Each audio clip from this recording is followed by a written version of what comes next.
కొన్ని నియోజకవర్గాలలో అత్యాశకు పోయి నేను చెప్పినప్పుడు అప్పుడు మంది మాటలు పట్టుకొని మారమానం పోతే మళ్ళీ వరకు ఇల్లు కాలిపోతారు.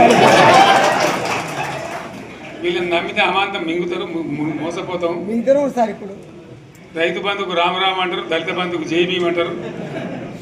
వీళ్ళు ముంచుతారా నాయన అని చెప్పిన దొంగలు ఆయన వాడు తులం బంగారం ఇస్తా, నీకు ఏంటి నీకు బంగారం వడ్డానం పెడతాను కానీ ఆయన నమ్మి ఏమో మీ సంగతి ఎంతో చూద్దామని ఆయన వేసారు.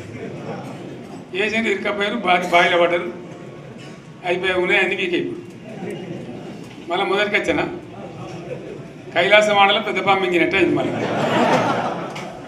అంతే కదా, ఆలోచన లేకుండా ఎటు పడితే అటు ఎవడో ఏదో చెప్తే నమ్మి ఓట్లేస్తే ఏమైంది అనేది ఒక మంచి గుణపాఠం ఇది తెలంగాణ.